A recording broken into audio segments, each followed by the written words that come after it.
Bonjour chers téléspectateurs, bienvenue sur ce plateau de SD Star à la une avec votre humble servante Andrea Akira. Amkola lelo na chaîne Nabino Obino Soboyebi à Paris. Toujours yambela bino mosana nzambe balobi ndaka ya mobaba ya ndako epamwama. Babi la mère suprême lelo yambela bino pasteur Maker Tutu azaye mokote na plateau azape na frère na biso frère Blaise Binda. Donc tout de suite, tout le monde est pasteur. Bonjour pasteur Marc. Bonjour monsieur. Bonjour frère. Bonjour. Bon, et donc toujours il y a un plateau na biso SD Star à la une. Dans la journée moko ya prière. Bato boyebi kaneza la katoko misanzambe to yemba to sanzola kombo na yela bandako. Donc tout na quelques questions na frère na biso parce que Azana album sur le marché. Frère ils ont sur le marché, les albums, ils ont ils ont single, il y a 4 titres.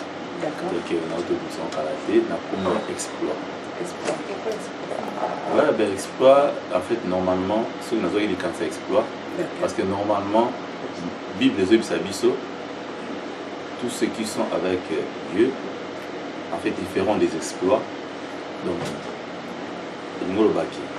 Ils ont un livre, il y a Psaume, donc avec Dieu nous ferons les exploits et il écrasera nos ennemis. Donc cela veut dire que donc au nyonso azana nzambe et singila amener via exploit. De via exploit ngoloba makambo o ekambisaka. Donc makambo minene donc na kati album wana ceux qui oyo ki banze mwana okozwa penza message à exploit. Message à exploit. Donc les frères Aucholo Nabiso, Azana 4 titres na bani naye. Est-ce que tu peux jouer à titre ouais, ils ont 4 titres. Donc il y a les Bosso, titre on a Exploit. Il y a mis Balé Zali Je disparais. Il y a mis Satou Ezali Jésus même. Et il y a mis Nezali Prends mon cœur.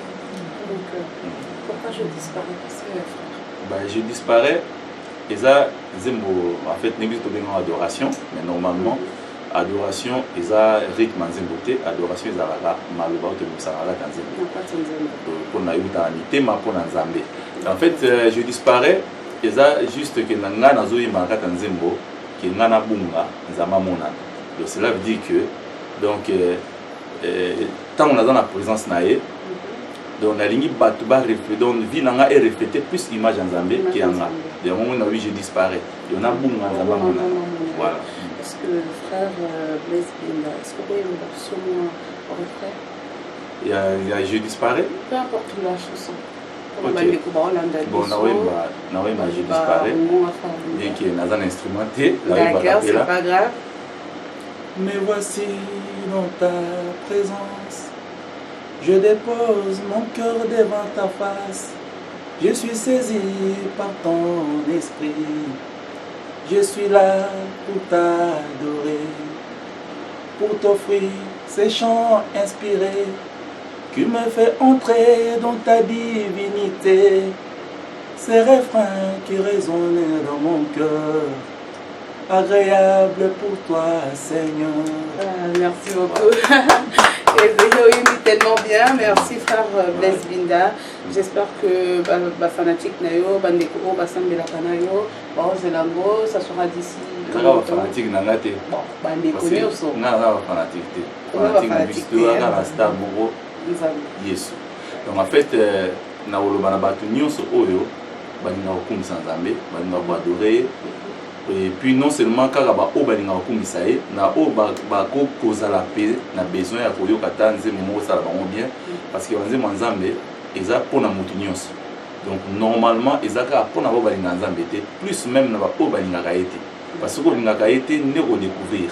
Donc voilà, donc na olinga ke mutu o bazana posa ya nzembo o ya exploit aluka ya mo vraiment on a béni na makambo nyonso. D'accord, merci beaucoup frère Blaise Binda. Ah voilà, mon pandi na papa pasteur Tutu Maker. Papa, pour la journée à le 31, nous avons pas un bon et que se passer pour la journée parce que le 31 vous avez la journée à prière adoration na Villeneuve-le-Roi. Si vous pouvez vous présenter le 31 août à Villeneuve-le-Roi, le pasteur va vous donner l'adresse tout à l'heure. Pasteur, qu'est-ce que vous promettez aux enfants de Dieu? Voilà, déjà, donc, l'église évangile de la repentance a pour organiser une journée à prière et adoration. Donc, le 31 août, à partir de 15h jusqu'à 18h.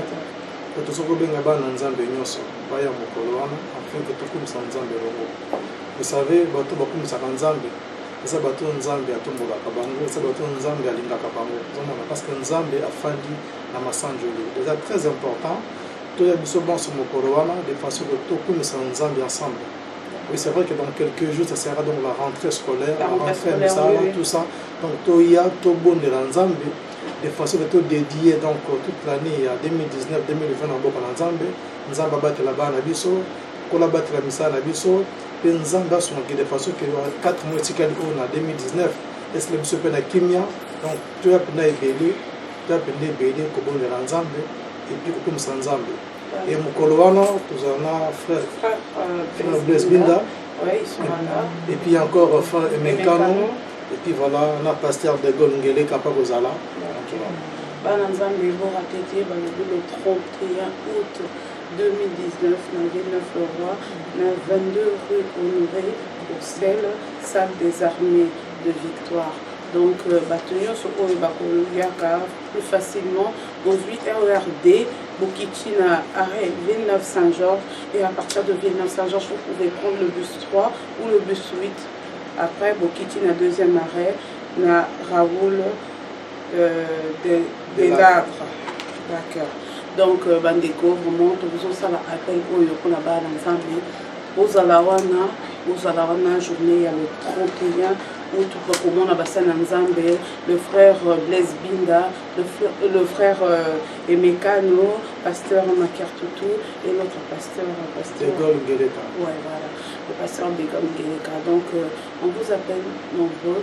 Bouyaka tout sangana. Non, mon repère dans Zalana, tout sangana. Vous n'avez pas d'ensemble des accompagnements. Pourquoi pas tout comme ça? Donc, tout sangana. La journée, il y a le 31 août, je répète bien le 31 août 2019, à partir de 15h. À 18h, on a tout dans ma vision ensemble, journée de prière et adoration. Toujours c'est la bino on a donc on va revenir sur le frère Blaise Binda. Frère, c'est que Banzembo on a tout comme on le 31. Oui, bien sûr. En fait, aux single, je crois qu'il y a Banzembo qui est, mais beaucoup quand on peut découvrir en live.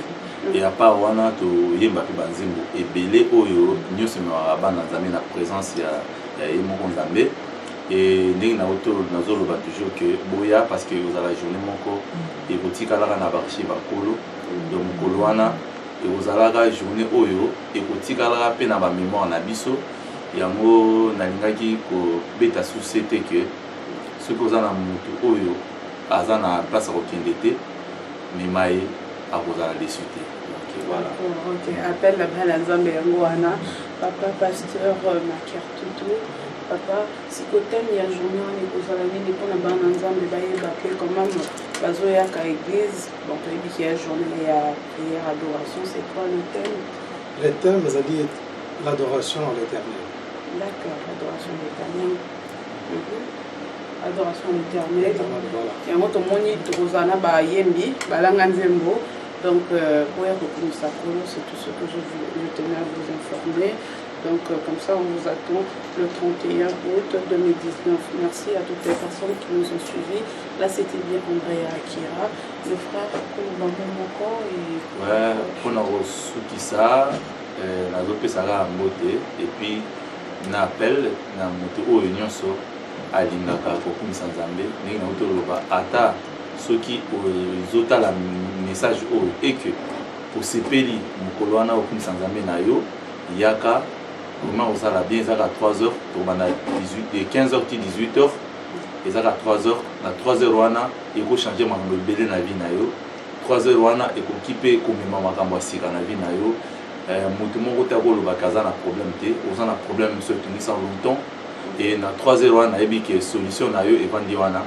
Donc guérison na yo pe yo muto malade et vandiwana et puis succès élévation na yo ba combat na yo ba victoire na yo ozongo mokolo wana yaka bien aimé ozala dessus te tant mosozo qui tenter ya ko passer na moment na Nzambe na pendant vacances oyo fin de vacances aussi ozo banda msu musala msu pe bana bazo na classe eza moment moko oyo ko profiter pona o yebisa Nzambe makambo nyonso ngo posa tant musu na ndako zo atana te mena kati ya présence Nzambe na yebi ke okoloba pe belé oyo ko salema yaka mukolo wana ndeko na ngai ndenge nazoloba toujours ke journée wana ekozala filmer kaka na mokilité lola eko filmer biso donc ba photographe lola pe bakozala bazokanga pe ba photo ba journaliste pe bakokoma donc ekotikala na ba archive ya Nzambe donc mukolo wana yaka otikala pe ko marquer pe komona yo na ba archive ya Nzambe donc ekozala bien pona yo pe pona bandeko nyonso na pesi mbote na libota na mobimba mwasi na ngai Nancy Binda